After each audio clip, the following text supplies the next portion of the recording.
C'est l'histoire d'un chemin de terre qui descend vers la rivière entre deux herbages.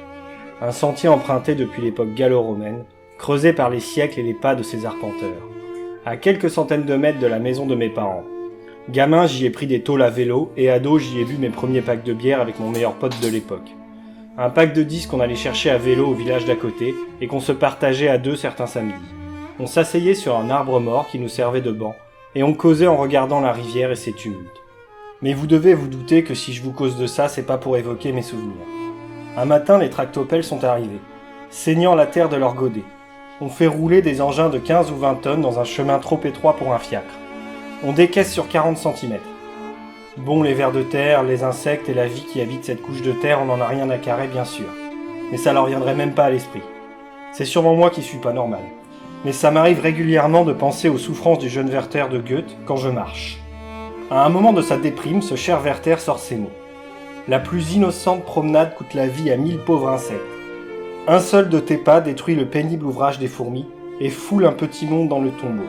Ah, ce ne sont pas vos grandes et rares catastrophes, ces inondations, ces tremblements de terre qui engloutissent vos villes qui me touchent. Ce qui me mine le cœur, c'est cette force dévorante qui est cachée dans toute la nature, qui ne produit rien qui ne détruise ce qui l'environne et ne se détruise soi-même. Donc, en voyant ça, j'ai compris ce que ce cher Théodore avait pu ressentir, et je suis du coup content de ne pas être doué en travail de précision, car faut admettre que c'est tentant. Donc je suis allé causer au chef de chantier qui m'explique que ça va être une partie de la voie verte. Enfin, un espèce de détour qui sert à rien. Du coup, après quelques dizaines de tonnes de terre évacuées, des centaines de tonnes de caillasses bazardées, des dizaines de tonnes d'enrobés envoyés, et quelques centaines de litres de fioul de cramé, on a une espèce de piste cyclable de vilaine pour que des connards de bobos ne salissent pas leurs chaussures quand ils font du vélo. Et bien sûr, il y aura une barrière à l'entrée pour que les cavalières ne puissent pas recouvrir l'enrobé des bousses de leurs chevaux. Ça tombe bien, j'avais prévu d'acheter un lapidaire sur batterie. Si je raconte cela, c'est parce que l'allégorie est parfaite. Tout est dans la demi-mesure. On prend un peu du pire, comme avec Macron, et on en fait une synthèse. Ça doit être pour ça que Bobo est quasiment un palindrome. On prend Netflix, les éoliennes, le tourisme de masse, les croisières, les véhicules à batterie lithium, et on se bat contre le nucléaire, la chasse et les comptes prolos qui roulent au gasoil. Si je devais être un commentateur de cette époque et que je doive lui donner un nom, je l'appellerais dissonance cognitive. Les pénuries arrivent. On cause souvent du Great Reset. Personnellement, je suis pas hyper fan du projet que les élites ont pour nous. Mais si vous coupez Internet et l'électricité, je veux bien mettre mes talents à votre service. Bordel. Un monde où les remontées mécaniques n'existent plus me paraît tellement plus normal.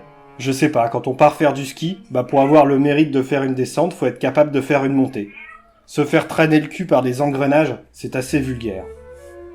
Cette époque me donne espoir. Vivement la turbo-inflation et la fin du pétrole.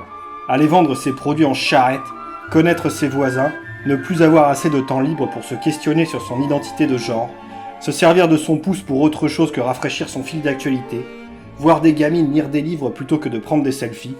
Bref, la fin de cette société femelle qui ne fait que recevoir sans jamais émettre. Un monde où si tu veux manger, faut que tu produises ta nourriture. Car même en étant excédentaire, ça n'a pas de sens de se faire livrer sa bouffe par un clandestin sous-payé qui n'a rien à faire là, alors que tu peux la faire toi-même. Castaneda disait « Penses-tu que ton monde d'opulence puisse t'aider à devenir homme de connaissance ?»